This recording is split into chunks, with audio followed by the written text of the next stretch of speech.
ఒకవైపు ప్రాణాలు తీసేంత రాక్షసత్వం, మరోవైపు ప్రాణాలిచ్చేంత పిచ్చి ప్రేమ. స్వేచ్ఛను లాక్కుని పంజరంలో బంధించిన ఒక ఉన్మాది తన తప్పు తెలుసుకుని ఒక రాక్షసుడిగా ఎలా మారాడు? ఆ రాక్షసుల్లో నిజాయితీ కరిగిపోయిన వెన్నెల తన గాయాలను ఒక పూలదార్లా ఎలా మార్చుకుంది?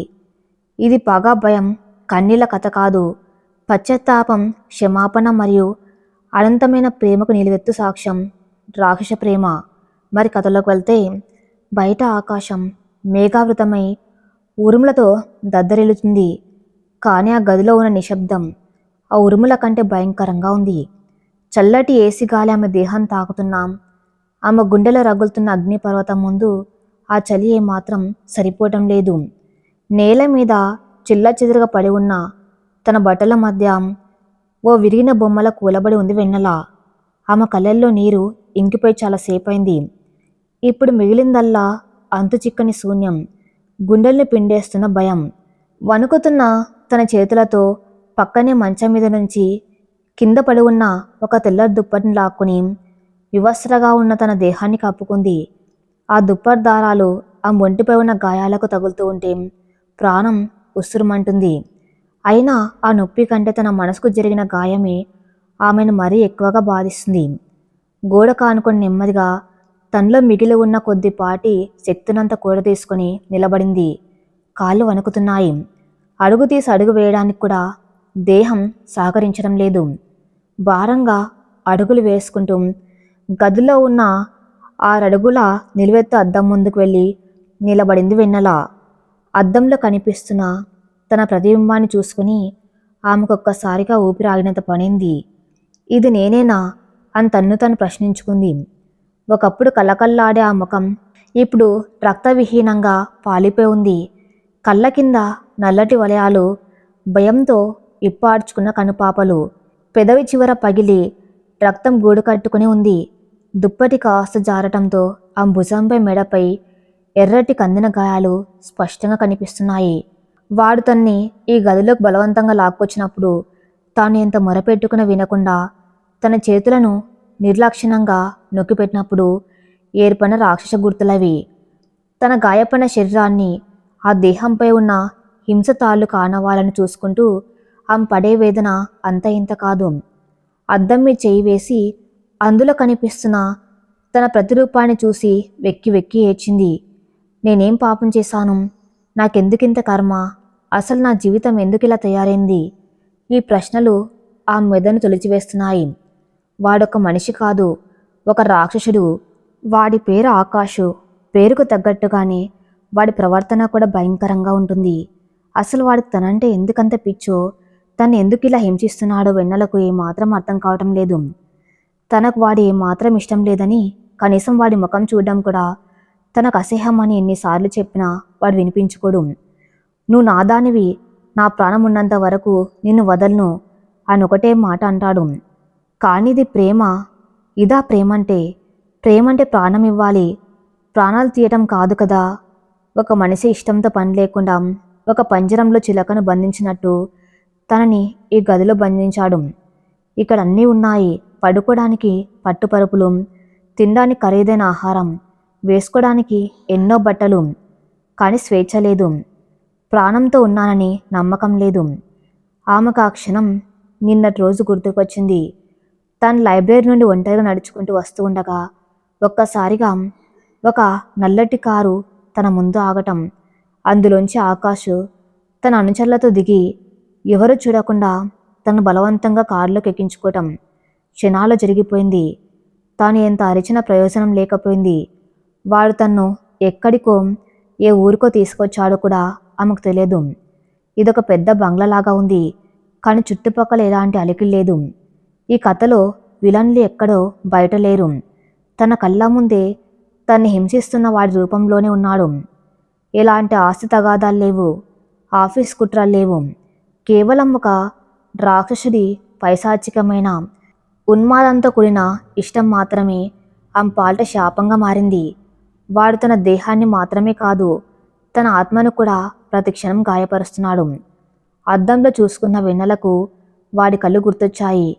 ఆ కళ్ళలో ఒక విచిత్రమైన భావం ఉంటుంది. అందులో జాలి ఉండదు, కనికరం ఉండదు. కేవలం ఒక మొండి పట్టుదల. తను ఎలాగైనా సొంతం చేసుకోవాలని మూర్ఖత్వం మాత్రమే కనిపిస్తాయి. నాకు నువ్వు ఇష్టం లేదు, నన్ను వదిలేయి అంతాను కాళ్ళవేళ పడి బతిమలాన్నా వాడు ఒకటే క్రూరమైన నవ్వు నవ్వుతాడు. నీ ఇష్టంతో నాకు పనిలేదు వెన్నెలా. నువ్వు నా దానివి, నువ్వు నా సామ్రాజ్యంలో ఒక బానిసవి మాత్రమే అని వాడన్న మాటలు ఆమె చెవుల్లో ఇంకా ప్రధ్వనిస్తూనే ఉన్నాయి. బయట ప్రపంచంలో ఎలాంటి సంబంధం లేకుండా ఈ 4 గోడల మధ్య తన జీవితం అక్షరాల నరకంగా మారిపోయింది. ఏ క్షణంలో వాడు తలుపు తీసుకుని లోపలికి వస్తాడో, ఏ క్షణంలో తనపై మృగంలా విరుచుకుపడతాడో తెలియని భయం. ప్రతి సెగను ఒక యుగంలా గడుస్తుంది. తప్పించుకోవడానికి ఎక్కడా ఒక చిన్న దారి కూడా లేదు. కిటికీలన్నీ ఇనుప చువ్వాలతో బంధించబడి ఉన్నాయి. ఈ గదిలో నుండి బయటపడడం అసాధ్యమని ఆమెకు మెల్లగా అర్థమవుతుంది. తన్ను తాను రక్షించుకోవడానికి ఆమెకు పోరాడే శక్తి కూడా లేదు. అద్దంలో తన నిస్సహాయతను చూసుకుని చేతులతో ముఖం కప్పుకొని కుమ్మిడి కుమ్మిడి ఏడ్చింది. కన్నీళ్ళు ఆమె వేళ్ల సందుల్లోంచి జారి కింద పడుతున్నాయి. ఆ కన్నీళ్ళకు కరిగే మనసు ఆ రాక్షసుడికి లేదు. సరిగ్గా అదే సమయంలో బయట మెట్ల మీద బూట్ల చప్పుడు వినిపించింది. టక్ టక్ టక్. ఆ చప్పుడు వినగానే వెన్నెల గుండె ఆగినంత పనైంది. వణుకుతున్న దేహంతో భయంతో గుడ్లు తేలేసి గుమ్మం వైపు చూసింది. ఆ అడుగుల చెప్పుడు గదికి దగ్గర అవుతుంది. తనని హింసించే రాక్షసుడు మళ్ళీ వస్తున్నాడు. తన ప్రాణాలను పిండేయడానికి మళ్ళీ వస్తున్నాడు. తలుపు నాబ్ నెమ్మదిగా కిందకు తిరిగింది. క్లిక్మన్న శబ్దం ఆ గది నిశ్శబ్దాన్ని చీల్చుకుంటూ ఆమె చెవిన పడింది. దుప్పటిని గట్టిగా పట్టుకుని గోడ మూలకు నక్కి కూర్చుంది వెన్నెల. తలుపు నెమ్మదిగా తెరుచుకుంది. హాల్లో ఉన్న మసక వెలుతురు గదిలోకి ప్రవేశించింది. ఆ వెలుతురుకు అడ్డగా నిలబడిన ఆ ఆకారాన్ని చూడగానే వెన్నెల గుండె ఒక్కసారిగా ఆగిపోయినంత పనింది. వాడే ఆకాష్. చీకటిని చీల్చుకొని వస్తున్న మృత్యుదేవతలా ఉన్నాడు. వెలుపల ఆకాశంలో మెరిసిన మెరుపు వెలుతురులో వాడి ముఖం క్షణకాలం పాటు స్పష్టంగా కనిపించింది. ఆ కళ్ళలో ఎటువంటి పశ్చాత్తాపం లేదు. తాను చేసిన అమానుష కృత్యానికి ఏమాత్రం జాలి లేదు. పైగా తన సొత్తును తనివి తీరా చూసుకున్న ఒక వికృతమైన ఆనందం ఆ కళ్ళలో తాండవిస్తుంది. వాడు గదిలోకి అడుగుపెట్టి నెమ్మదిగా తలుపు వేసి లోపల గడియ పెట్టి ఆ క్లిక్మన్న శబ్దం వెన్నెల పాలట మరణ శాసనంలా వినిపించింది. గోడ మూలకు మరింతగా నక్కిపోయింది వెన్నెల. తన ఒంటి చుట్టూ ఉన్న తెల్లటి దుప్పటిని తన 2 చేతులతో బిగుతుగా పట్టుకుంది. అది తనను కాపాడుతుందన్న నమ్మకం లేదు. కానీ ఆ క్షణంలో ఆమెకు ఉన్న ఏకైక రక్షణ కవచం అదే.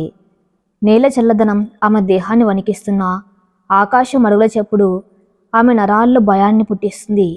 వాడు నెమ్మదిగా అడుగులు వేసుకుంటూ ఆమె వైపు రాసాగాడు. వాడి బూట్ల చెప్పుడు ఆ నిశ్శబ్దమైన గదిలో టైం బాంబు టిక్ టిక్ మంటున్నట్టుగా వినిపిస్తుంది. వాడు వేసుకున్న ఖరీదైన పర్ఫ్యూమ్ వాసన గదిలోకి వ్యాపించింది. ఒకప్పుడు ఆ వాసన ఎక్కడైనా వస్తే ఆమెకు నచ్చేదేమో. కానీ ఇప్పుడు ఆ వాసన పీల్చుకుంటేనే ఆమెకు ఊపిరి ఆడుతున్నట్లేదు. వాంతొచ్చేలా ఉంది. ఆ వాసన పాల్ట ఒక పీడకలకి ప్రతిరూపం. వెన్నెల ముందుకొచ్చి ఆగిపోయాడు ఆకాశం. పైనుండి కిందకు భయంతో ముడుచుకుపోయిన ఆమెను ఒక రాబందులా చూశాడు. వాడేం మాట్లాడలేదు. ఆ మౌనం వెన్నెలను మరింత భయపెడుతుంది. వాడు తన 2 మోకాల మీద కూర్చుని సరిగ్గా ఆమె కళ్ళలోకి చూశాడు. ఆ చూపులో ఒక ఉన్మాదం దాగి ఉంది. ఏంటి వెన్నెల, కింద కూర్చున్నావు? నీకోసం అంత అందమైన పట్టుపరుపులున్న మంచం వేయిస్తే ఇలా నేల మీద ఈ చలిలో కూర్చుంటావా? వాడి గొంతులో ఎంతో ఆప్యాయత ఉన్నట్టుగా మాట్లాడుతున్నాడు. కానీ ఆ గొంతు వింటుంటే ఆమెకు పాము బుసకొడుతున్నట్టుగా ఉంది. వాడు తన చెయ్యి చాచి ఆ బుగ్గను తాకబోయాడు. ఆ స్పర్శకు ఆమె దేహం కరెంటు షాక్ కొట్టినట్టుగా ఉలిక్కి పడింది. నన్ను ముట్టుకోకు అంటూ వణుకుతున్న గొంతుతో వలవల ఏడుస్తూ వెనక్కి జరగడానికి ప్రయత్నించింది. కానీ వెనక గోడ అడ్డుగా ఉంది. ఆమెకు తప్పించుకునే దారి లేదు. ఆమె అలా అనగానే ఆకాశ్ కళ్ళల్లో క్షణకాలం కోపం కట్టలు తెంచుకుంది. కానీ వెంటనే దాన్ని అణుచుకొని ఒక వికృతమైన నవ్వు నవ్వాడు. ఇంకా ఆ మాటలు ఎందుకు వినలా? నీకు అర్థం కావటం లేదా? నువ్వు నాదానివి, నీ అణువణువు నా సొంతం. నిన్ను ముట్టుకునే హక్కు, నిన్ను అనుభవించే హక్కు ఈ ప్రపంచంలో నాకొక్కడికే ఉంది అంటూ తన చేతిని బలవంతంగా ఆమె బుగ్గలపై వేశాడు. వాడి వేళ్ళు ఆమె చర్మాన్ని తాకుతూ ఉంటే ఒక అసహకరమైన పురుగు తన ఒంటిపై పాకుతున్న ఫీలింగ్ కలిగింది వెన్నెలకు. నన్నెందుకు ఇలా బంధించావు? నేనేం పాపం చేశాను? నేను ఇష్టం లేదని చెప్పాను కదా. నాకు ఒక జీవితం ఉంది, నాకంటూ ఒక కుటుంబం ఉంది. వాళ్ళు నా కోసం ఇంత ఏడుస్తున్నారు. దయచేసి నన్ను వదిలేయ్. నువ్వేదడిగితే అది ఇస్తాను. ఈ విషయం ఎవ్వరికి చెప్పను. నన్ను వెళ్ళనివ్వు. 2 చేతులు జోడించి కన్నీరు మున్నీరుగా ఏడుస్తూ వాడి కాళ్ళ మీద పడబోయింది వెన్నెల. ఆమె మాటలు వాడిలో ఎలాంటి మార్పును తీసుకురాలే సరికదా వాడికి మరింత ఉన్మాదాన్ని పెంచాయి. వెన్నెల గడ్డాన్ని పట్టుకుని బలవంతంగా తన వైపు తిప్పుకున్నాడు. వాడి పట్టికి ఆమెకు నొప్పి ప్రాణం పోయినంత పనైంది. వదిలేయమంటావా? నిన్ను వదిలేయటానిక ఇక్కడి దాకా తీసుకొచ్చింది. వాడి గొంతిప్పుడు మారింది. అందులో క్రూరత్వం స్పష్టంగా వినిపిస్తుంది. నీకు తెలుసా వెన్నెల, నేను మొదటిసారి ఆ లైబ్రరీలో చూసినప్పటి నుండి నా కళ్ళలో నిద్ర లేదు. నీ నవ్వు, నీ నడక, నీ చూపు అన్నీ నన్ను పిచ్చోన్ని చేశాయి. నువ్వు నాకే దక్కాలి, నాకే సొంతం కావాలి అని అప్పుడే డిసైడ్ అయిపోయాను. నువ్వు వద్దు అని చెప్పిన రోజు నా ఇగో ఎంత హర్ట్ అయిందో తెలుసా?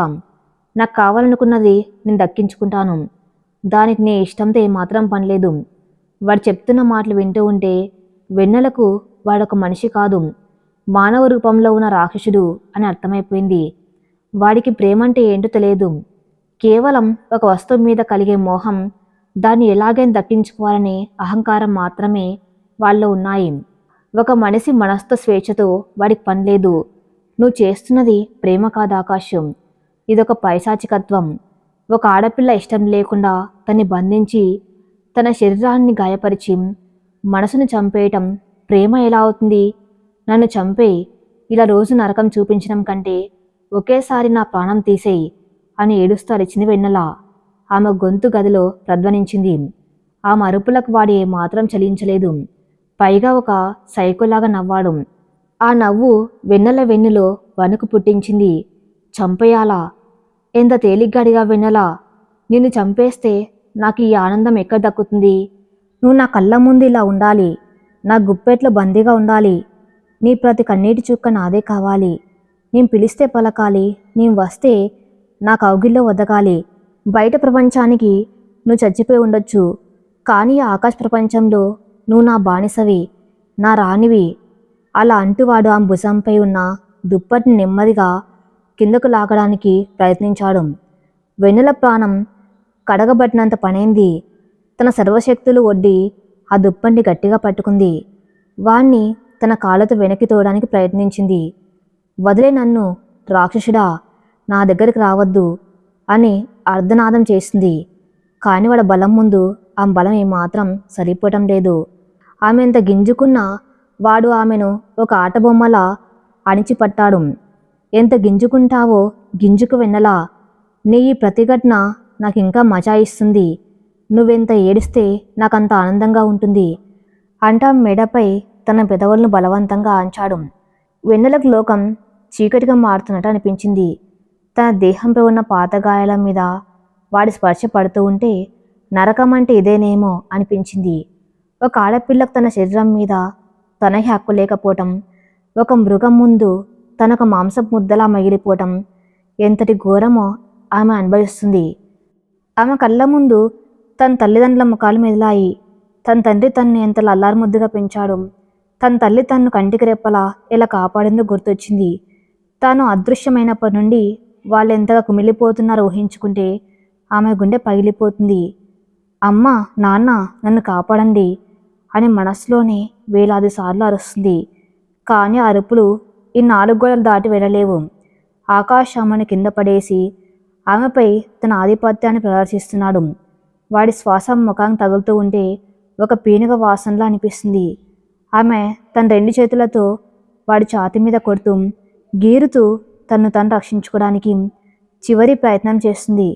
కానీ వాడు ఆమె 2 చేతులను ఒకే చేత్తో పట్టుకుని ఆమె తల పైకి అదింపట్టాడు. చూడు వెన్నెల, నువ్వెంత మొండికేస్తే నీకంత నొప్పి. నా కోపం తెప్పించకు. సైలెంట్గా నేను చేసేది భరించు. అప్పుడు ఈ రాత్రికి నీకు పెద్దగా గాయాలు కాకుండా చూసుకుంటాను. అలా కాకుండా నీకు ఈ రాక్షసుడి విశ్వరూపం చూడాలని ఉంటే నీ ఇష్టం. వాడి మాటలో ఒక భయంకరమైన బెదిరింపు ఉంది. వెన్నెలకు అర్థమైంది తాను ఎంత పోరాడినా వాడిని శారీరకంగా జయించలేనని. తన కన్నీళ్లు వాడి రాతి గుండెను కరిగించలేవని. మెల్లగా పోరాటం ఆగిపోయింది. చేతుల్లో బలం సన్నగిలింది. కళ్ళల్లో నుండి నీరు దారగా కారుతూనే ఉంది. కానీ దేహం మాత్రం ఒక శిలలో మారిపోయింది. తన ఆత్మను ఎక్కడో లోయలోకి విసిరేసి తన శరీరాన్ని వాడికి అప్పగించినట్టుగా ప్రాణం లేని శవంలో పడి ఉంది. ఆమెలో ఆకస్మిక మార్పు చూసి ఆకాష్ పెదవులపై ఒక గర్వంతో కూడిన చిరునవ్వు వెలిసింది. గుడ్ గర్ల్, అలా నా మాట విను. నీకే లోటు రాకుండా చూసుకుంటాను అంటూ వాడు తన పైశాచికత్వాన్ని కొనసాగించాడు. ఆ రాత్రి గడిచిపోయింది. బయట కురుస్తున్న వర్షం ఆగిపోయింది. కానీ వెన్నెల కళ్ళల్లో వర్షం మాత్రం ఆగలేదు. తెల్లవారింది. గదిలోకి కిటికీ సందుల గుండా సూర్యరశ్మి పడుతుంది. కానీ వెన్నెల జీవితంలోకి వెలుగు వచ్చే అవకాశం ఏ కోశాన కనిపించడం లేదు. మంచం మీద చెల్లాచెదురుగా ఉన్న పరుపుల మధ్య రాతంతా పడిన నరకయాతన గుర్తుగా ఆ ఒంటిపై కొత్తగా చేరిన గాయాలతో స్పృహ కోల్పోయినట్టుగా పడి ఉంది వెన్నెల. ఆకాష్ అప్పటికే స్నానం చేసి నీటిగా డ్రెస్ చేసుకొని తయారయ్యాడు. వాడి ముఖంలో ఒక ప్రశాంతత, తను సాధించిన విజయం తాలూకు ఆనందం ఉన్నాయి. తన చేతికున్న ఖరీదైన వాచ్ చూసుకున్నాడు. అద్దం ముందు నిలబడి తన జుట్టును సరిచేసుకున్నాడు. అదంతా చూస్తుంటే రాత్రి ఒక ఆడపిల్ల ప్రాణాన్ని, మనసును అంతలా హింసించిన వాడిన వీడు అన్న అనుమానం కలక్క మానదు. సమాజం దృష్టిలో వాడు ఒక పెద్ద బిజినెస్ మ్యాన్, ఎంత హుందాగా ఉండే వ్యక్తి. కానీ ఈ 4 గోడల మధ్య వాడు ఒక ఉన్మాది. మంచం దగ్గరకు వచ్చి స్పృహలో లేని వెన్నెల ముఖం మీద పడిన జుట్టును నెమ్మదిగా పక్కకు తప్పించాడు. ఆ స్పర్శకు ఆమె సగం స్పృహలో ఉన్న భయంతో ముడుచుకుపోయింది. నేను బయటకు వెళ్తున్నాను డార్లింగ్. సాయంత్రం త్వరగానే వచ్చేస్తాను. టేబుల్ మీద నీకు ఇష్టమైన బ్రేక్ఫాస్ట్ పెట్టించాను. లేచి తిను. నువ్వు పస్తులుంటే నాకు నచ్చదు. మళ్ళీ రాత్రి కలుద్దాం అని ఆమె నుదుటి మీద ఒక ముద్దు పెట్టి గది బయటకు నడిచాడు. తలుపు తీసుకుని బయటకు వెళ్ళి గడియ పెట్టిన శబ్దం వినపడింది. వెన్నెల మెల్లగా కళ్ళు తెరిచింది. ఒళ్ళంతా నొప్పులు, కదలడానికి కూడా శక్తి లేదు. మెల్లగా తల తిప్పి టేబుల్ వైపు చూసింది. అక్కడ ఖరీదైన పండ్ల రసాలు, ఆహారం ఉన్నాయి. కానీ ఆమెకు వాటిని చూస్తూనే కడుపులో దేవేస్తున్నట్టుగా ఉంది. తను ఈ నరకం నుండి బయటపడాలి, ఎలాగైనా బయటపడాలి. లేకపోతే రోజు రోజుకు వాడు తనను మానసికంగా, శారీరకంగా చంపేస్తాడు. ఈ ఆలోచన ఆమె బుర్రలో మెదిలింది. తనకు సహాయం చేసే వాళ్ళు ఎవరూ లేరు. తన్ని తాను కాపాడుకోవాలి. కానీ ఎలా? ఆ గదిని ఒకసారి నిశితంగా గమనించడం మొదలుపెట్టింది. వాష్రూమ్, ఒక పెద్ద వార్డ్రోబ్ పైన చిన్న వెంటిలేటర్, ఓ కిటికీ, అన్నీ మూసి ఉన్నాయి. అప్పుడే ఆమె దృష్టి కింద పడి ఉన్న ఆకాష్ కోట్ వైపు పడింది. బహుశా రాత్రి హడావిల్లో వాడు దాన్ని మర్చిపోయి ఉంటాడు. ఆ కోటు జేబులో నుండి ఒక చిన్న మెరుపు ఆమె కంటపడింది. అది వాడి ఫోన్ అయి ఉంటుందా, లేక వేరే ఏదైనా తాళం చెవా? ఒక్కసారిగా వెన్నెల కళ్ళల్లో ఒక చిన్న ఆశ మొలకెత్తింది. నొప్పులు భరిస్తూ మెల్లగా మంచం మీద నుండి కిందకు దిగడానికి ప్రయత్నించింది. అడుగడుగున ఆమెకు కత్తితో పొడుస్తున్నంత నొప్పి కలుగుతున్నా పళ్ళు కొరుక్కుంటూ ఆ కోటు వైపు రాకటం మొదలుపెట్టింది. గదిలో నిశ్శబ్దం భయంకరంగా రాజ్యమేలుతుంది. వెన్నెల తీసుకుంటున్న ప్రతి శ్వాస ఆ నిశ్శబ్దంలో ఒక అర్ధనాదంలా, ఒక రోదంలా ప్రధ్వనిస్తుంది. చల్లటి పాలరాయి నేల మీద ఆమె శరీరం ఇంకా అలాగే పడి ఉంది. రాత్రి జరిగిన ఘోరం తాలూకా ఆనవాళ్ళు ఆమె దేహం మీదే కాదు, ఆమె ఆత్మ మీద కూడా చెరగని ముద్రను వేశాయి. కదలడానికి ప్రయత్నించిన ప్రతిసారి కండరాలు తెగిపోతున్నంత నొప్పి, ఎముకలు విరుగుతున్నంత బాధ.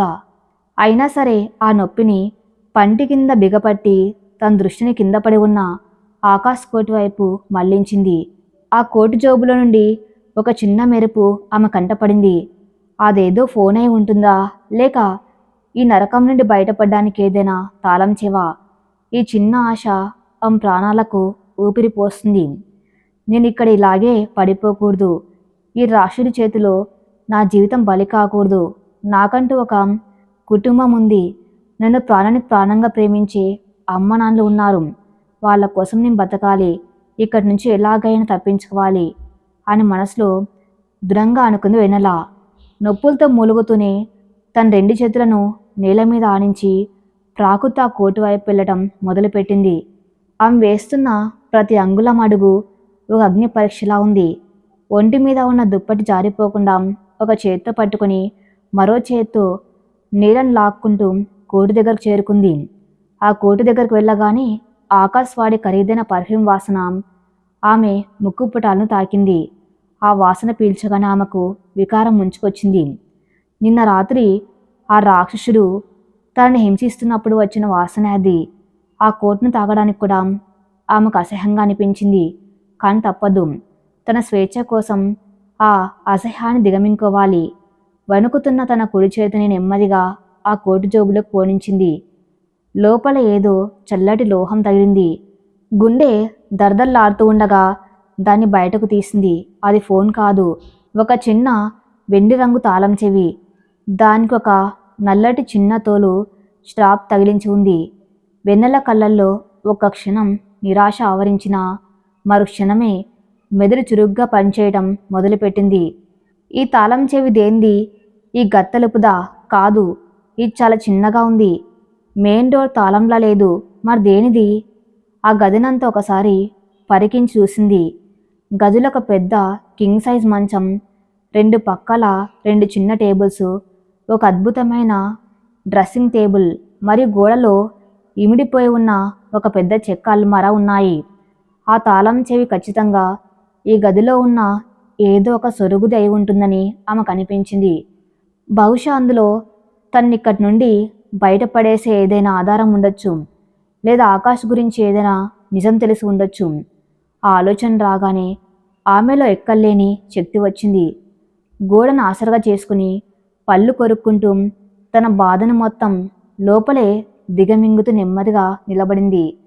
కాళ్ళు వణుకుతున్నాయి. నిలబడ్డానికి కూడా సహకరించడం లేదు. ఒక చేత్తో గోడను పట్టుకుని మరో చేత్తో దుప్పటిని తన శరీరానికి బిగుతుగా చుట్టుకుని నెమ్మదిగా డ్రెస్సింగ్ టేబుల్ దగ్గర నడిచింది. అక్కడ ఉన్న సొరుక్కు ఈ తాళం సరిపోతుందేమని ప్రయత్నించింది. లేదు, ఆ తాళం దానికి పట్టలేదు. మంచం పక్కన ఉన్న టేబుల్స్ దగ్గరకు వెళ్ళి ప్రయత్నించింది. అక్కడ కూడా నిరాశ ఎదురైంది. ఇక మిగిలింది ఆ పెద్ద అల్మారా మాత్రమే. భారమైన అడుగులతో అక్కడికి చేరుకుంది. అల్మారా తలుపులు తెరచి ఉన్నాయి. లోపల నిండా ఆమె కోసం తెచ్చిన ఖరీదైన పట్టు చీరలు, డిజైనర్ డ్రెస్సులు, నగలు వరుసగా పేర్చి ఉన్నాయి. ఒక మనిషి స్వేచ్ఛను లాక్కొని ఇలాంటి బట్టలతో నగలతో అలంకరిస్తే ఆమె సంతోషిస్తుందని ఆ రాక్షసుడు ఎలా అనుకున్నాడు? బంగారు పంజరంలో పెట్టిన చిలుక కావాల్సింది ఆకాశమే కానీ ఆ పంజరం కాదు అన్న కనీస జ్ఞానం ఆ ఉన్మాదికి లేదు. వాటిని చూస్తుంటే ఆమెకు ఎనలేని కోపం, అసహ్యం కలిగాయి. ఆ బట్టల కింద భాగంలో చెక్కతో చేసిన 3 సొరగలు ఉన్నాయి. మొదటి సొరగ్కు తాళం వేసలేదు. అందులో కొన్ని ఖరీదైన పర్ఫ్యూమ్స్, వాచీలు ఉన్నాయి. రెండో సొరగు కూడా తెరిచి ఉంది. ఇక చివరిది అడుగున ఉన్న సొరగు, దానికి తాళం వేసి ఉంది. వెన్నెల చేతులు వణుకుతున్నాయి. గుండె వేగం పెరిగింది. నెమ్మదిగా కింద కూర్చుని తన చేతిలో ఉన్న వెండి రంగు తాళం చెవిని ఆ సొరగు రంధ్రంలో పెట్టి తిప్పింది. క్లిక్! సరిగ్గా సరిపోయింది. శ్వాస బిగపట్టి ఆ సొరగను నెమ్మదిగా బయటకు లాగింది. అందులో ఉన్న దృశ్యం చూడగానే వెన్నెల రక్తం గడ్డ కట్టుకపోయింది. ఆమె కళ్ళు భయంతో, ఆశ్చర్యంతో విప్పార్చుకున్నాయి. చేతిలో ఉన్న తాళం చెవి జారి కింద పడింది. నోట మాట రాలేదు. ఆ సొరగు నిండా తన ఫోటోలే. ఒకటో రెండో కాదు, వందల కొద్ది ఫోటోలు. అవన్నీ రకరకాల సమయాల్లో రకరకాల ప్రదేశాల్లో తీసినవి. వెన్నెల వణుకుతున్న చేతులతో ఒక్కో ఫోటోను తీసి చూడసాగింది. మొదటి ఫోటో తన కాలేజ్ ఫ్రెండ్స్తో కలిసి నవ్వుతూ మాట్లాడుతున్నది. ఆ ఫోటో చూసి ఆమెకు 2 ఏళ్ల క్రితం నాటి జ్ఞాపకం గుర్తొచ్చింది. అంటే వాడు తన్ను 2 ఏళ్ల నుండి గమనిస్తున్నాడా? రెండో ఫోటో తాను తన ఇంటి బాల్కానీలో నిలబడి వర్షం చూస్తున్నది. ఈ ఫోటో రాత్రిపూట తీసినట్టుంది. అంటే వాడు తన ఇంటి దగ్గర కూడా కాపలా కాసాడా? మూడో ఫోటో తన లైబ్రరీలో పుస్తకం చదువుకుంటూ ఉన్నది. ఆ ఫోటోలో తన ముఖం మాత్రమే చాలా జూమ్ చేసి తీశారు.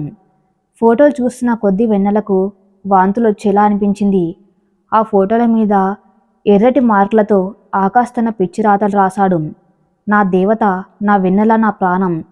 ఇలా ప్రతి ఫోటో మీద వాడి పైశాచిక ప్రేమ తాలూకు ముద్రలున్నాయి. ఆ ఫోటోల కింద ఒక చిన్న చెక్క పెట్టె ఉంది. దాన్ని తెరచి చూసింది. అందులో తాను ఎప్పుడో పోగొట్టుకున్నాననుకున్న వస్తువులు ఉన్నాయి. తన పాత కాలేజ్ ఐడి కార్డు, ఒకసారి బస్ స్టాప్లో పడిపోయిందనుకున్న తన ఫేవరెట్ వాచ్, తన జుట్టుకు పెట్టుకునే ఒక చిన్న గులాబీ రంగు క్లిప్పు, తను సగం తాగి పడేసిన ఒక వాటర్ బాటిల్. ఇలా తన ప్రతి అడుగును వాడు ఎంతలా అనుసరించాడో చెప్పడానికి ఆ వస్తువులే సాక్ష్యం. ఇదంతా చూస్తుంటే వెన్నెలకు తాను ఒక మనిషిలా కాకుండా ఒక వేటగాడి కంటికి చిక్కిన లేడీ పిల్లలా అనిపించింది. ఇన్నాళ్ళు తన చుట్టూ ఇంత భయంకరమైన ఉచ్చు అల్లబడుతుందని, తన ప్రతి కదలికను ఒక రాక్షసుడు గమనిస్తున్నాడని ఆమె కల్లో కూడా తెలియదు. తను స్వేచ్ఛగా బతుకుతున్నాను అనుకున్న ప్రతి క్షణం వాడి రాక్షస నీడ తనపై పడుతూనే ఉందన్న నిజం ఆమెను కుదిపేసింది. వాడెవడో దారిపోతూ ఉంటే తను చూసి కిడ్నాప్ చేసిన వాడు కాదు. ఏళ్ల తరబడి తన కోసం ఒక వల్ల పన్ని సరైన సమయం చూసి తన్ను బంధించిన సైకో. పెట్టి అడుగున ఒక నల్లటి డైరీ కనిపించింది. భయపడుతూనే ఆ డైరీని తెరిచింది. అందులో ఆకాష్ దస్తూరి మొదటి పేజీలోనే ఇలా రాసి ఉంది: వెన్నెల, నేను మొదటిసారి చూసిన రోజు నా గుండె చప్పుడు ఆగిపోయింది. ఆ రోజే రాసి పెట్టుకున్నాను, నువ్వు నా దానివి కావాలి అని. నువ్వు నవ్వితే నా కోసం నవ్వాలి, నువ్వు ఏడిస్తే నా కోసం ఏడవాలి. నీ చుట్టూ ఉన్న ఆ ఫ్రెండ్స్, నీ ఆఫీస్ కొలీగ్స్, వాళ్ళందరినీ చూస్తుంటే నాకు అసూయతో రక్తం మరుగుతుంది. నిన్ను నా ప్రపంచం నుండి దూరంగా తీసుకురావాలి. నా సామ్రాజ్యంలో నిన్ను నా రాణిగా బంధించాలి. నీకు ఇష్టం లేకపోయినా సరే నా ప్రేమతో నిన్ను కరిగించేస్తాను, లేదా నా మొండితనంతో నిన్ను నా పాదాల దగ్గర పడేలా చేస్తాను. నిన్ను ఎత్తుకొచ్చే రోజు కోసం ఎదురు చూస్తున్నాను. ఆ మాటలు చదువుతూ ఉంటే వెన్నెలకు ఊపిరాడడం కష్టమైంది. ఇదొక మనిషి రాసిన మాటల్లా లేవు. ఒక మానసిక రోగి, ఒక శాడిస్ట్ తన వికృత మనస్తత్వాన్ని అక్షరాలు పెట్టినట్టుగా ఉంది.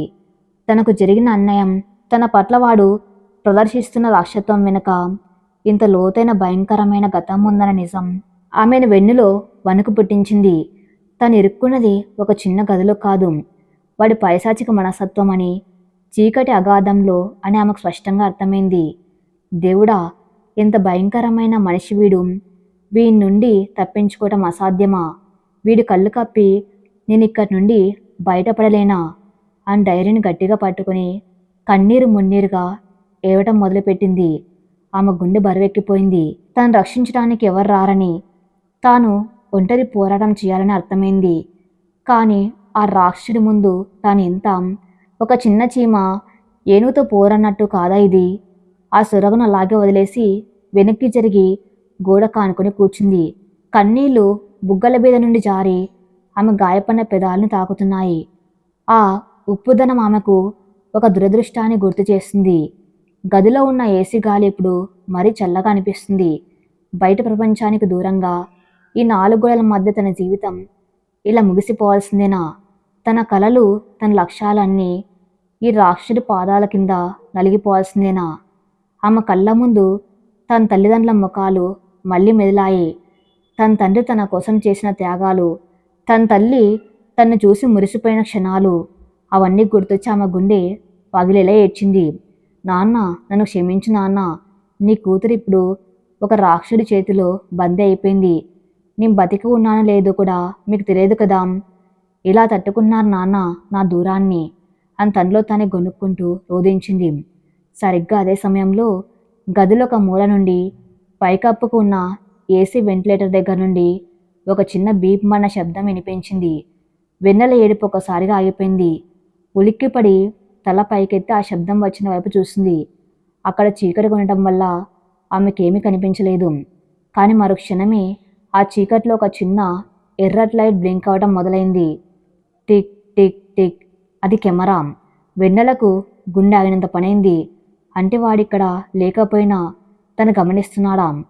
ఈ గదిలో జరుగుతున్న ప్రతిదీ వాడు చూస్తున్నాడా? తాను ఆ సొరగు తెరవటం, ఆ ఫోటోలు చూడడం అంత వాడు చూశాడా? భయంతో ఆమె దేహం విపరీతంగా వణకడం మొదలైంది. ఆమె చేతిలో ఉన్న డైరీ కింద పడిపోయింది. అంతలోనే గదిలో అమర్చిన ఒక హిడెన్ స్పీకర్ నుండి ఒక గొంతు వినిపించింది. ఆ గొంతు వినగానే వెన్నెల నరాల్లో రక్తం గడ్డకట్టకపోయింది. ఏం వెతుకుతున్నా వెన్నెల? అది ఆకాష్ గొంతు. వాడి గొంతులో కోపం లేదు, కాని ఒక క్రూరమైన ఎగతాళి, శాడిజం స్పష్టంగా వినిపిస్తున్నాయి. నా కోటు జోబులో ఆ తాళం చెవి నేనే కావాలని వదిలేశాను డార్లింగ్. ఎందుకంటే నా ప్రేమ ఎంత లోతైందో, నేను ఎంతగా ఆరాధిస్తున్నానో నీకు తెలియాలి కదా. ఆ ఫోటోలు, ఆ వస్తువులు చూశాకైనా నా పిచ్చి ప్రేమ నీకు అర్థమవుతుందని అనుకున్నాను. వాడి వాయిస్ ఆ గది అంతా మారుమోగుతుంది. వెన్నెల భయంతో 2 చేతులతో చెవులు మూసుకుంది. ఆపు, ఆపు నీ మాటలు. దయచేసి నన్ను వదిలేయ్ అని అరిచింది. స్పీకర్లోంచి వాడి నవ్వు వినిపించింది.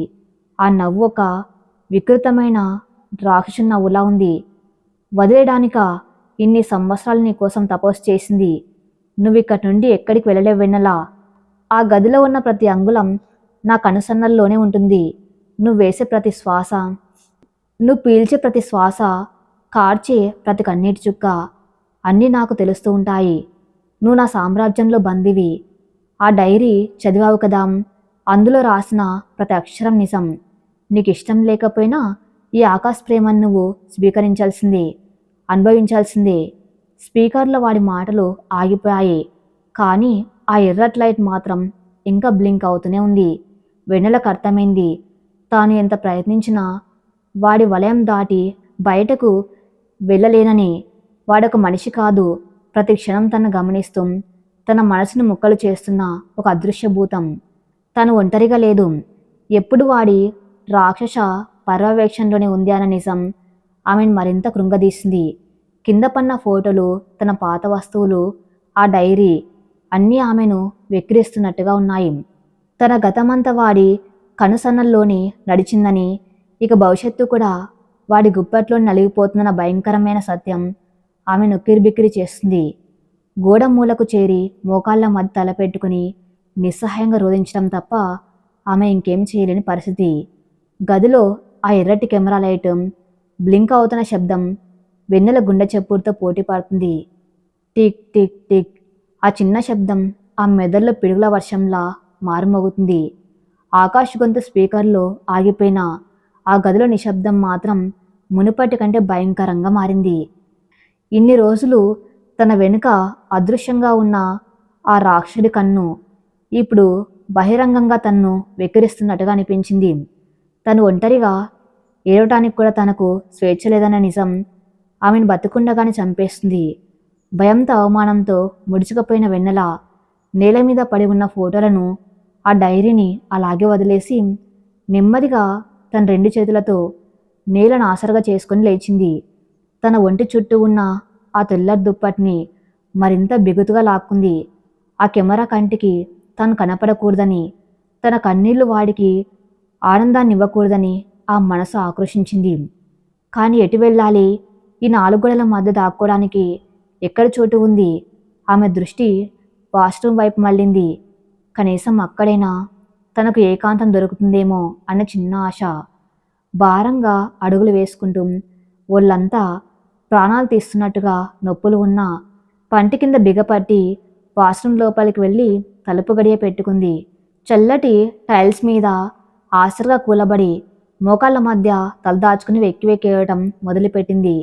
వాష్రూమ్ లోపల కెమెరాలు ఉన్నాయో లేదో ఆమెకు తెలియదు, కానీ కనీసం ఆ గదిలో ఉన్న ఆ ఎర్రటి లైట్ ఇక్కడ కనిపించడం లేదు.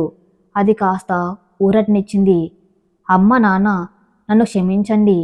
నేను బతికి ఉన్నాను లేదో మీకు తెలియదు. మీ గారాల పట్టి ఇప్పుడు ఒక రాక్షసుడి చేతిలో ఆటబొమ్మలా మారిపోయింది. నా బతికి ఇలాంటి ఒక ఉన్మాది చేతిలో బలి కావాల్సిందేనా? నేనెవరికి ఏం అన్యాయం చేశానని నాకు ఈ శిక్ష? తన్ను తాను ప్రశ్నించుకుంటూ కన్నీరు మున్నీరుగా రోధించింది వెన్నెల. గంటలు గడుస్తున్నాయి. వాష్రూమ్ లోపల చలి ఆమెను గజగజ వణికిస్తుంది. కానీ ఆ చలి కంటే ఆకాశ తలపులే ఆమెను మరింత భయపెడుతున్నాయి. నిన్న రాత్రి జరిగిన ఘోరం ఆమె కళ్ళ ముందు పదే పదే మెదులుతూ ఆమె ఆత్మను ముక్కలు చేస్తుంది.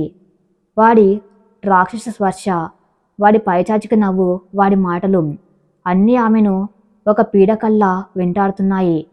మెల్లగా వాష్రూమ్ సింకు దగ్గరకు వెళ్ళి కుళాయి తిప్పి చల్లటి నీళ్లతో ముఖం కడుక్కుంది. అద్దంలో తన ముఖాన్ని చూసుకుంది. పెదవి మీద పగిలిన గాయం ఇంకా రక్తం చుక్కలతోనే ఉంది. మెడ మీద, భుజాల మీద వాడి రాక్షసత్వానికి సాక్ష్యంగా మిగిలిన ఎర్రటి కమిలిన గాయాలు. ఒకప్పుడు కలకల్లాడే ఆ ముఖంలో ఇప్పుడు ప్రాణం లేని శూన్యం మాత్రం మిగిలింది. నేను చచ్చిపోతే ఈ నరకం నుండి ఒకేసారి శాశ్వతంగా బయటపడవచ్చు కదా అన్న ఆలోచన ఆమె మెదం తొలిచింది. సింక్ పక్కన ఉన్న అద్దం పగిలి ఉంటే అద్దంలో ఒక ముక్కతో తన నరాలు కోసుకొని చనిపోవాలనిపించింది. కానీ అక్కడ అలాంటి పదునైన వస్తువులు ఏమీ లేవు. ఆ రాక్షసుడు తన సామ్రాజ్యంలో ఆమెకు చావు కూడా అంత తేలిక దక్కకూడదని అన్ని జాగ్రత్తలు తీసుకున్నాడు. తనకిష్టం లేకుండా తను చనిపోవడం కూడా వాడికి ఇష్టం లేదు. బతికుండగానే తన్ను పీకు తినాలన్నది వాడి ఉన్మాదం. మధ్యాహ్నం గడిచిపోయింది. కడుపులో ఆకలి దహించకపోతుంది. నిన్న ఉదయం నుండి ఆమె ఏమీ తినలేదు. బయట గదిలో టేబుల్ మీద ఆకాష్ తెప్పించిన ఖరీదైన ఆహారం ఉంది. కానీ దాన్ని తినడం అంటే వాడి దయాదక్షిణాలకు తల వంచడమే అని ఆమెకు అనిపించింది. వాడి సొమ్ము తినడం కంటే ఇలా ఆకలితో మాడి చనిపోవటం మేలనుకుంది. వాష్రూమ్ కుళాయిలో నీళ్లు డోసిట్లోకి తీసుకొని తాగింది. ఆ నీళ్లే ఆమె ప్రాణాలను నిలబెడుతున్నాయి. సాయంత్రం అవుతుంది. కిటికీ సందుల గుండా వస్తున్న వెలుతురు మెల్లగా మాయమై గదిలో చీకటి అలుముకోవటం మొదలైంది. వెన్నెల గుండెలో భయం మరింతగా పెరగసాగింది. చీకటి పడుతుందంటే వాడు వచ్చే సమయం దగ్గర పడుతుందని అర్థం. రాత్రి అంటేనే ఆమెకు ఇప్పుడు భయంకరమైన మృతువులా అనిపిస్తుంది. వాష్రూమ్ తలుపులు తీసుకొని నెమ్మదిగా బయటకు వచ్చింది. గదిలో ఆటోమేటిక్గా లైట్లు వెలిగాయి. ఆ కెమెరా ఎర్రటి లైట్ ఇంకా అలాగే బ్లింక్ అవుతుంది. అంటే వాడు ఆఫీస్లో ఉన్నా ఎక్కడున్నా ఆ కెమెరా ద్వారా తను చూస్తూనే ఉన్నాడన్నమాట. కింద పడి ఉన్న తన ఫోటోలు, వాడి డైరీ అలాగే చెల్లాచెదురుగా పడి ఉన్నాయి. వాటిని చూస్తుంటే ఆమెకు మళ్ళీ అసహ్యం పుట్టుకొచ్చింది. వెళ్ళి మంచం ఒక మూల మోకాలను హత్తుకొని దుప్పటిని కప్పుకొని కూర్చుంది. ఒక వెలసిల్ల వైపు ఎదురు చూస్తున్న జంతువుల ఆమె పరిస్థితి తయారైంది.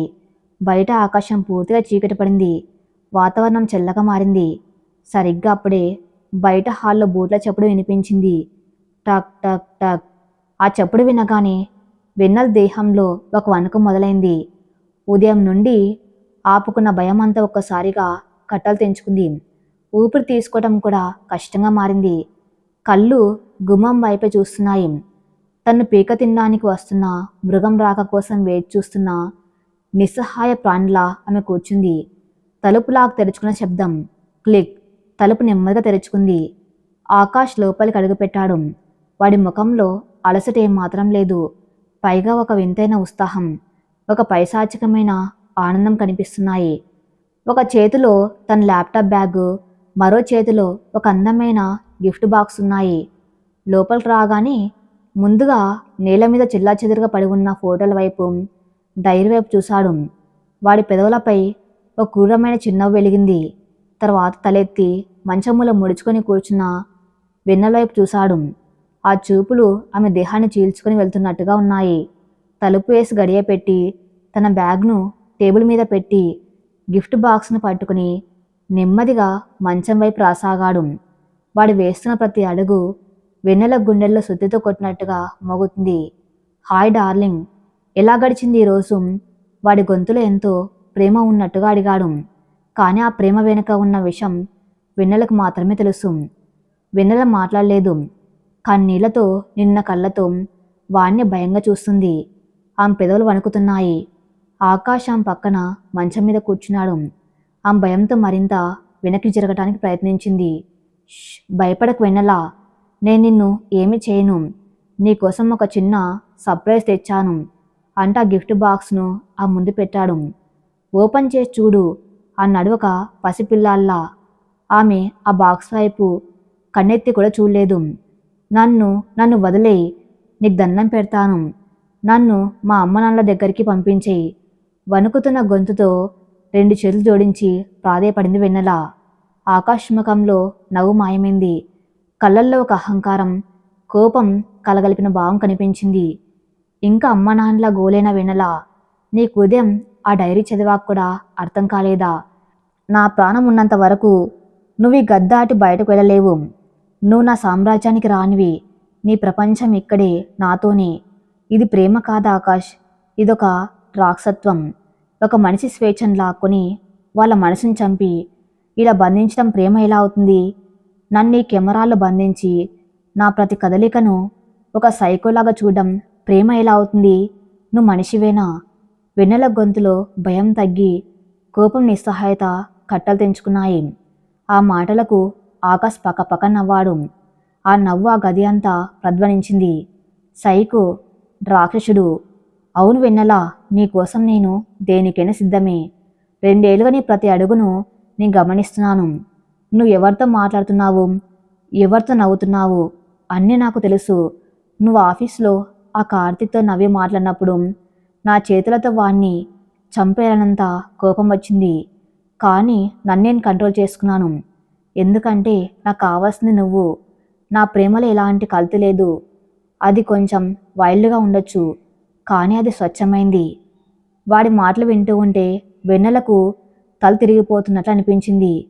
వీడికి మతి స్థిమితం లేదని, ఒక భయంకరమైన ఊహాలోకంలో బతుకుతున్నాడని ఆమెకు అర్థమైంది.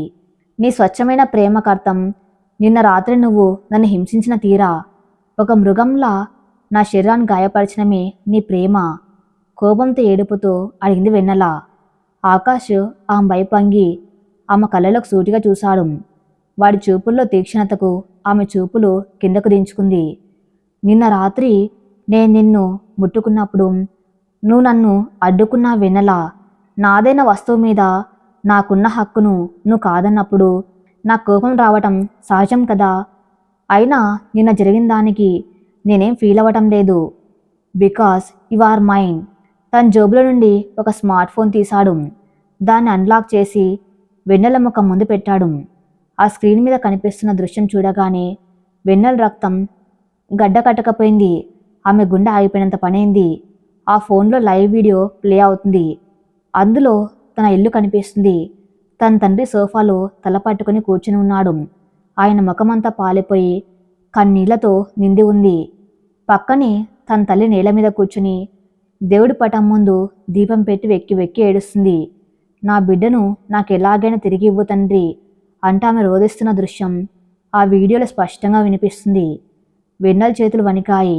ఆ ఫోన్ను లాక్కోవాలని ప్రయత్నించింది. కానీ ఆకాష్ దాన్ని వెనక్కి తీసుకున్నాడు. నాన్న, అమ్మ అంటూ వెన్నెల పెద్దగా అరిచి కన్నీరు మున్నీరుగా ఏడ్చింది. ఆ దృశ్యం చూసి ఆమె గుండె ముక్కలైపోయింది. తన తల్లిదండ్రుల బాధను చూసి ఆమె ప్రాణం విలవిల్లాడిపోయింది. చూసా వెన్నెల, వాళ్ళు నీ కోసం ఎంత బాధపడుతున్నారు. పోలీస్ స్టేషన్ చుట్టూ తిరుగుతున్నారు. కానీ పోలీసులకు నా మీద కనీసం చిన్న అనుమానం కూడా రాలేదు. ఎందుకంటే నేను ఆకాష్ని. నా ప్లాన్ పక్కగా ఉంటుంది. వాడి గొంతులో ఎంతో గర్వం. ప్లీజ్ ఆకాష్, దయచేసి నన్ను పంపించేయి. మా అమ్మ నాన్న నా కోసం చచ్చిపోతారు. నేను వాళ్లకు ఒగ్గానొక కూతుర్ని. నీకు పుణ్యం ఉంటుంది, నన్ను వదిలేయి అంటూ మంచం మీద నుండి కిందకు దిగి వాడి కాళ్ళు పట్టుకుని ఏడ్చింది వెన్నెల. ఆమె కన్నీళ్లు వాడి బూట్లను తడుపుతున్నాయి. తన ఆత్మాభిమానాన్ని, సర్వస్వాన్ని పక్కన పెట్టి కేవలం తన తల్లిదండ్రుల కోసం ఆ రాక్షసుడి కాళ్ళ మీద పడింది. ఆకాష్ నెమ్మదిగా కింద కూర్చుని వెన్నెల భుజాలను పట్టుకుని పైకి లేపాడు. ఆమె కన్నీళ్లను తన బొట్నవేలుతో తుడిచాడు. ఆ స్పర్శ ఆమెకు అసహ్యంగా ఉన్నా ఇప్పుడు ఆమె ఏమీ అనలేని నిస్సహాయ స్థితిలో ఉంది. వాళ్ళు ఏడవకూడదంటే ఒకే ఒక మార్గం వెన్నెల అన్నాడు ఆకాష్ నెమ్మదిగా, ఒక సైకోల నవ్వుతూ. వెన్నెల కళ్ళల్లో ఆశ గురించింది. నేను ఏమైనా చేస్తాను, నన్ను వెళ్ళనివ్వు. నువ్వెక్కడికి వెళ్ళవు వెన్నెల. కానీ వాళ్ళ ప్రాణాలు సురక్షితంగా ఉండాలంటే నువ్వు నేను చెప్పినట్టుగా వినాలి. నా ప్రేమను నువ్వు మనస్ఫూర్తిగా అంగీకరించాలి. ఈ గదిలో నుండి తప్పించుకోవాలన్న ఆలోచన నీ బుర్రలో నుండి తీసేయాలి. ఒకవేళ నువ్వు నా మాట వినకుండా ఏమైనా పిచ్చి పనులు చేయడానికి ప్రయత్నిస్తే నేను నిన్నేం చేయను. కానీ ఆ లైవ్ వీడియోలో కనిపిస్తున్న నీ తల్లిదండ్రుల ప్రాణాలు మాత్రం దక్కవు. వాడి మాటలు వినగానే వెన్నెల మెదడు మొద్దుబారిపోయింది. ఇదొక భయంకరమైన ఉచ్చు. వాడు తన దేహాన్ని మాత్రమే కాదు, తన మనసును, తన బలహీనతను, తన తల్లిదండ్రులపై ఉన్న ప్రేమను కూడా ఆయుధంగా వాడుకున్నాడు. ఇప్పుడు తాను ఈ నరకం నుండి బయటపడడానికి ప్రయత్నిస్తే అది తన తల్లిదండ్రుల ప్రాణాల మీదకి వస్తుంది. తను చనిపోయిన వాళ్ళకు ముప్పే. నీకు అర్థమైందా వెన్నెలా? నువ్వు నా సామ్రాజ్యంలో బందీవి మాత్రమే కాదు, నీ తల్లిదండ్రుల ప్రాణాలకు నా చేతిలో ఉన్న తాకట్టువి. So be a good girl. నన్ను ప్రేమించడం నేర్చుకో. నేను పిలిచినప్పుడు పలకడం నేర్చుకో. అప్పుడు నీకే కాదు, నీ వాళ్ళకు కూడా ఏమీ కాదు. వాడు చెప్తున్న ప్రతి అక్షరం ఆమె ఆత్మను కోసేస్తున్న కత్తిలా ఉంది. తన స్వేచ్ఛకు ఎప్పటికీ దారిలో మూసుకుపోయాయని, ఈ రాక్షసుడి కౌగిల్లో బతికి ఉన్న శవంలా మారక తప్పదని ఆమెకు అర్థమైపోయింది. ఇప్పుడు ఆ గిఫ్ట్ బాక్స్ ఓపెన్ చేసి చూడు. నీకోసం ఎంతో ఇష్టంగా కొన్నాను అన్నాడు ఆకాశం. ఏమి జరిగినట్టుగా, ఎంతో కూల్గా. వెన్నెల చేతులు వణుకుతూ ఉండగా ఆ బాక్స్ను నెమ్మదిగా తెరిచింది. అందులో ఒక అందమైన ఎర్రటి రంగు డిజైనర్ చీర, దానికి సరిపడ ఖరీదైన నగలు ఉన్నాయి. నిన్నటి గాయాలని దాచుకోవడానికి ఇది పనికొస్తుంది. ఇది కట్టుకొని ఆ నగలు వేసుకొనిరా. ఈ రాత్రికి మన ఇద్దరం కలిసి డిన్నర్ చేద్దాం. ఇది నా ఆర్డర్ కాదు, నా రిక్వెస్ట్. ఆఫ్ కోర్స్ నువ్వు కాదని లేవనుకో అంటే ఆమె బుగ్గలను మళ్ళీ తట్టి మంచం మీద నుంచి లేచి తన సూట్ కవర్ని తీసుకుని వాష్రూమ్ వైపు నడిచాడు ఆకాశం. వెన్నెల ఆ ఎర్రటి చీరను చూస్తూ శిలలా ఉండిపోయింది. ఆ చీర ఆమె పాల్ట వివాహ వస్త్రం కాదు, ఒక శవానికి కప్పే వస్త్రంలా అనిపించింది.